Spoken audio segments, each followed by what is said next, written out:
Skinny Time, the presidential version, a bit of a snub for President Obama. The president was kept from his favorite pastime by several high-end golf courses near New York City. The White House tried to get the commander-in-chief a tea time when he was visiting upscale Westchester County over Labor Day weekend, but it wasn't meant to be. He was turned down at least 3 times by very expensive golf clubs, including Trump National. There could have been a reason behind that one. Now, the clubs reportedly weren't given enough warning and didn't want to inconvenience their regulars with the presidential entourage. Hello, this is the leader of the free world. Your motorcade's too big. We don't want you to come. Leave the beast at home. Why is that my Mr. T accent picking up the... What you talking about, fool? Presidential pal Oprah Winfrey also making the skinny today as she rocks some seriously dramatic looks on the cover of Vogue magazine. Yeah, take a look at these. The October issue will feature these dramatic shots of Oprah in heavy purple eyeshadow, decked out in diamonds, sporting a crop do with bangs. Well, this all took a 12-hour marathon photo session to get the shots. The magazine hitting newsstands September 16th. But we can agree, who doesn't love the low? Timeless, absolutely, from her chai to her good looks. Fashion queen Anna Wintour, the Vogue editor-in-chief who inspired the movie The Devil Wears Prada, making some rare revelations. So in her magazine's latest series called 73 Questions, she, in fact, is the one answering the Inquisition, but she does it in a way only she can, with a little bit of sass. If you had to name your absolute biggest phobia, what would it be? Spiders. Anna, there's no windows in here. Why are you putting those on? Hiding from you. I appreciate the honesty. Anna, last question. Can you put back on those sunglasses and take a selfie with my phone? I've never taken a selfie and I don't plan to start now.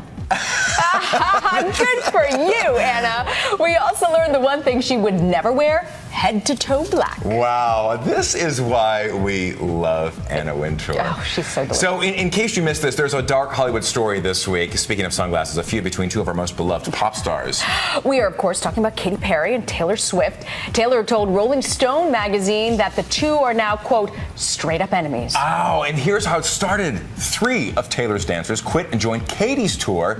Well, Taylor was furious, but we learned that they had actually worked with Katy first and even told Taylor they didn't want to sign up for a full tour. Well, all that bad blood led to Taylor's new song, aptly titled Bad Blood, and there you have it. I bet it's incredibly catchy, and we'll all want to download it still. The bell meaning only one thing, skinny bonus round, beginning with actor Shia LaBeouf pleading guilty. You'll remember he created a raucous yelling obscenities during a performance of Cabaret right here in New York. Yesterday, he was ordered to undergo 3 months of treatment. If he does that and doesn't get into any more trouble, charges will be dismissed. Well, so fans of Downton Abbey, brace yourselves. It feels that George Clooney is dropping by just in time for Christmas.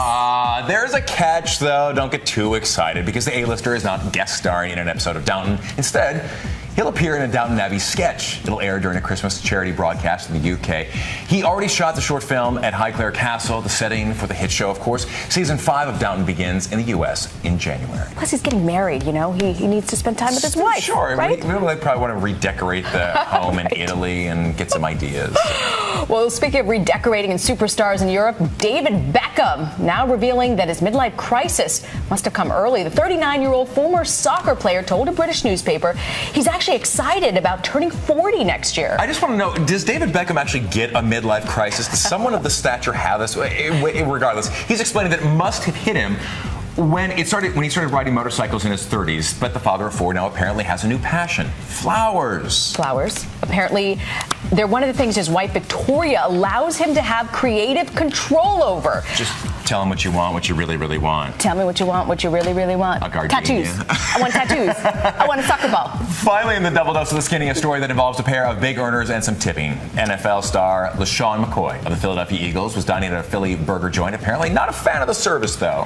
McCoy, nicknamed Shady for his ability to elude defenders, is living up to the name, allegedly leaving a measly 20 cents. What? 20 cents for a tip of $61 bill.